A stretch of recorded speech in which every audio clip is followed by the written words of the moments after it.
The I-Team exposed just how bad Wisconsin's puppy mills were. It sparked change, but one lawmaker says that change went too far. Representative Don Pridemore claims it's hurting small breeders like Jacqueline Fogel. So he took us on a tour of her West Bend home where she breeds different kinds of dogs.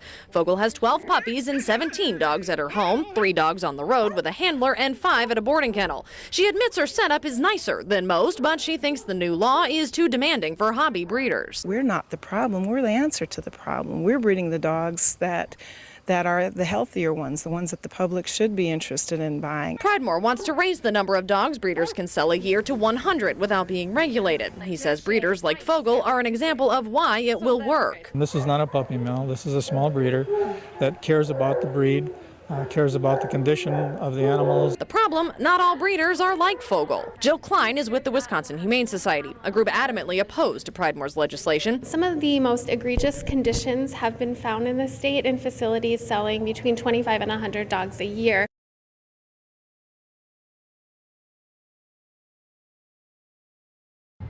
There was a huge turnout in Kiel tonight for this candlelight vigil filled with emotion. It started with a procession of motorcycles, Humvees, and fellow soldiers, followed by more than 500 people walking through Kiel, showing their love and support. This is unbelievable. I can't believe this. People say Amy was well known and loved. The group ended their walk in Kiel's Veterans Park for candles, stories, and prayer. We come here to honor a person, to preserve a memory, that of our dear sister, Amy Kruger. People who knew Amy got up to share memories. I love you, Krugels. I miss you so much, and thank you for being the best friend that anybody could have ever asked for. And at the end of the vigil, her family members stood in a circle and sang Amy's favorite hymn, Amazing Grace, heartbroken about her senseless death at Fort Hood. It never should have happened. Never. Never. Now Amy Kruger's family has the difficult job of planning her funeral. They think that might happen later this week. In Kiel, Mick Trevey, today's TMJ4 HD.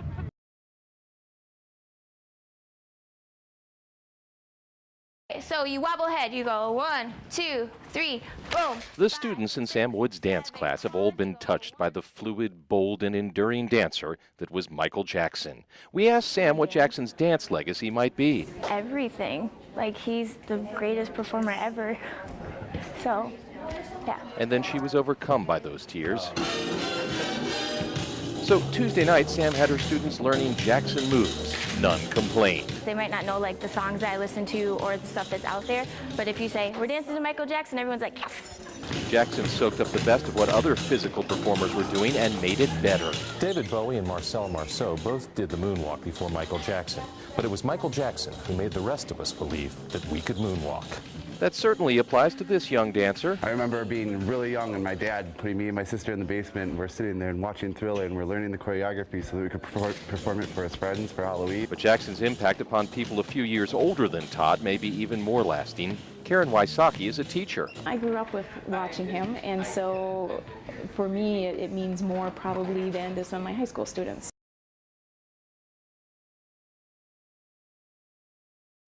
It's a problem almost anyone hanging out near Lake Michigan can understand. Cell phone service does drop. I have awful service with AT&T with my iPhone down here. The solution is just as unpalatable, building a 60-foot tall cell phone tower at the end of Veterans Memorial Park. Absolutely don't harm the visual of the lakefront with everything that I can see from the Calatrava to our beautiful lakefront tower at the other end. Early plans have the tower resembling a ship's mast and visible from here, and probably from here. Because I mean 60 feet, it'd probably be a little bit over that tree line probably.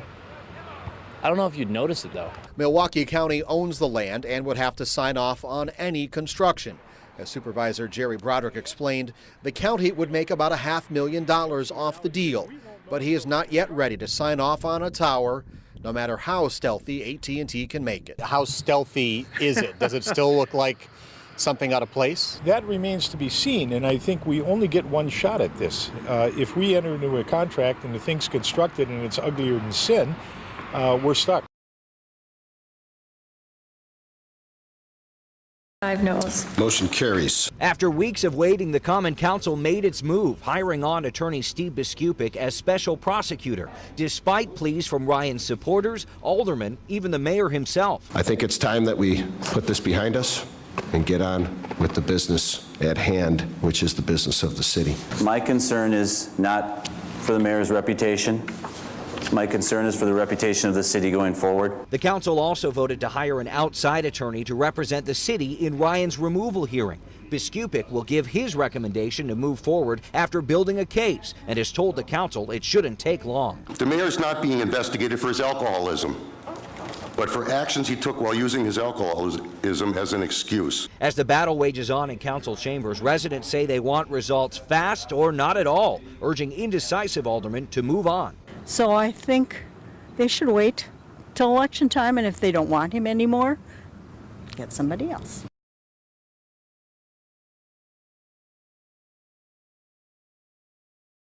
That tornado 3 weeks ago devastated Old World, Wisconsin, and the news couldn't have come at a worse time for a couple who had planned to have their dream wedding here. The Eagle tornado didn't just destroy Wisconsin's biggest historical site, it also destroyed the wedding site for Wildra Hahn and Amber Koenig, just weeks before their big day. She called me and she was crying. She said, "Did you see here?" And I couldn't hardly understand her. I said, "What, babe?" "But over Wisconsin, the tornado's totally devastated." And so she was really crushed. But a tornado wasn't enough to stop this wedding. Old World, Wisconsin and the DNR worked hard to give Will and Amber the wedding they wanted. The Old World, Wisconsin crew worked super hard, and I have to thank them so much. And when the big day finally came, the rain started. The outdoor wedding was delayed, and the groom was stuck waiting under an awning for things to clear up.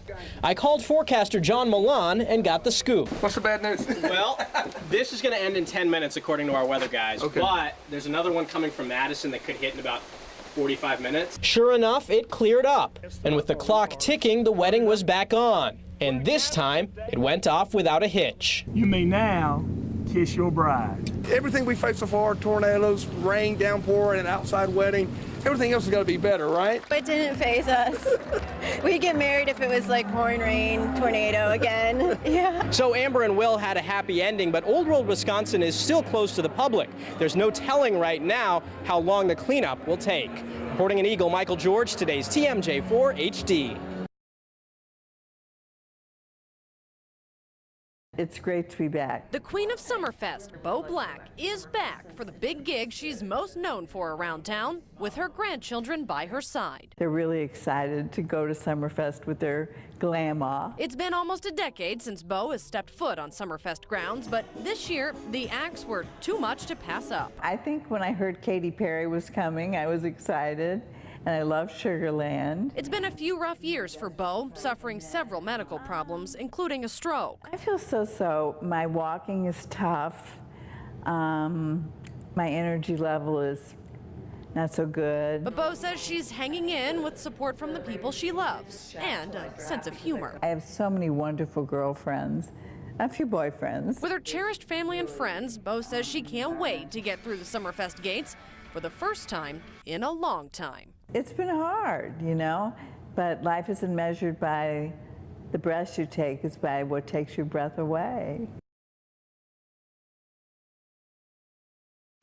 Lois Levy has lived in her house for about 43 years. She's lost power before, but never for this long. The thought of 96 and not being able to turn my air on was a little freaky. So she's letting the same wind that did all this damage keep her cool. There's air, it's a little warm air, but at least there's air going through, you know. We ran into quite a few people in Kenosha with the same strategy. For these folks, it's the perfect reason for a block party. I mean, we've had the breeze and we've had the shade until a little while ago. For Chris Bruss and Natalie Lent, a party they had planned for their wedding weekend had to be moved to these tents. No air conditioning included. We've been in Starbucks twice today. For Wi-Fi? To use Wi-Fi, but the coffee and stuff has also helped. Yeah. No air, no problem, as these folks spend their time staying positive. We're lucky that it didn't get as hot as it was supposed to. Despite the weather, everyone will be here. We're going to get married on Sunday. It's going to be great. We're lucky. Yeah. We're happy. We're celebrating. That's right. Happy 4th. Happy 4th. Yeah, early and 4th.